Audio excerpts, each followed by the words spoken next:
하라고요. 야! 이 나쁜 자식, 나쁜 자식, 나쁜 자식, 나쁜 자식, 나쁜 자식아, 나쁜 자식아. 야, 이제 남자를 때려? 유진 아빠랑 이혼하겠습니다. 남편의 잦은 외도로 이혼을 결심한 회장. 그녀가 꼭 챙겨야 할 것은?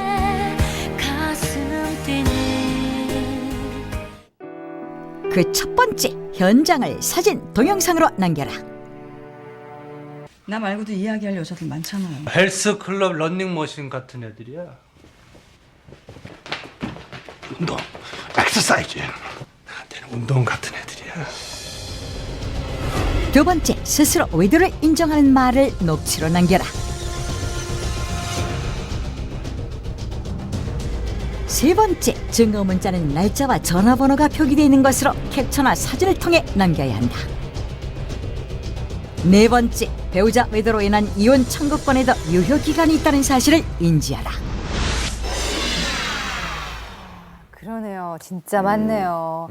아니 뭐 절대 그런 일은 없어야겠습니다만 이 병적인 배우자의 외도 문제로 이혼을 결정했다면 이렇게 챙길 게 많은데 우리 이 변호사님 좀 보충 설명 좀 해주세요. 그렇죠. 우리 자식들이 속썩이면은 어쩔 수 없이 계속 키워야 되잖아요. 남편이 계속 속썩이면 그냥 버리십시오. 어쩔 수 없어요. 이혼할 수밖에 없잖아요. 그렇게 여자들이 좋다는데 어떻게 하겠습니까? 데리고 살 수 없죠. 구제불능이 같은 경우 어쩔 수 없이 이혼해야 되는데 이혼하기 전에 좀 철저히 준비를 하셔야 돼요. 갑자기 저는 든 생각이긴 한데요.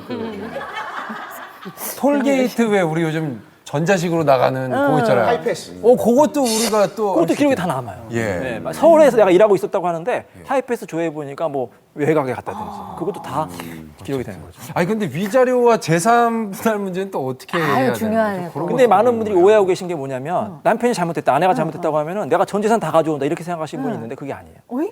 잘못한 사람에게 위자료 청구하는 건데요. 위자료는 한 3천에서 5천만 원 정도 나올 수가 있고요. 재산 분할은 잘못하고 상관없이 순수히 재산에 대해서 기여도에다 나누는 거예요. 상대방이 설령 잘못이 있어도 재산 분할을 해줘야 돼요. 어쩔 수가 없습니다. 그거 좀 그럼 아쉽네요. 잘못을 많이 한 쪽이 좀 재산 분할에서 조금 덜 갖게 되고 이런 경우도 아니고요. 원래는 이론적으로는 사실 상관이 없는데 아무래도 우리 법원에서도 좀 그런 게 있잖아요. 괘씸죄가 있기 때문에 잘못한 사람에게 위자료하고 재산 분할에 대해서 조금 많이 인정해주는 편이죠. 외도의 횟수 외도가 한 번 있는 사람하고 10번 있는 사람 틀리잖아요. 한 번 같은 경우에 위자료가 뭐 2천만 원 정도 나온다. 10번, 20번 했다고 하면 뭐 5천만 원, 심지어는 1억까지 나올 수도 있어요. 횟수도 그때마다 알고 정말 뚜렷하고 명확한 얘기긴 한데요. 아무튼 그러니까 무섭네요. 이혼 이런 외도를 통한 이혼의 과정도 이혼해서 이게 되는까지도 너무 힘들고요. 예. 아까도 그 전문가분들이 말씀하셨지만 이 결국은 뭐 유전 얘기도 하고 무슨 얘기도 했지만 네. 결국은 당사자 두 사람 부부 안에서 해결해야 되고 부부가 얼마나 건강한 부부 생활을 하고 사랑을 쌓느냐가 가장 큰 문제가 되고 그래야지 행복한 가정을 이루는 건데.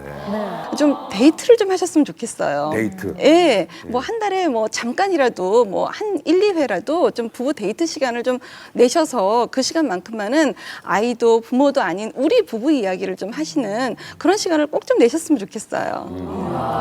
많지 않아도 그냥 근데 그것도 저도 하도 바쁘게 왔다 갔다 하다 보니까 얘기할 게 없고 근데 한번 1박 2일로 호텔 이렇게 패키지를 한번 들어가 봤어요. 처음 들어갔더니 정말 지옥 비슷하더라고요. 말을 안 해버릇해가지고 어우 이거 시간을 어떻게 보내나.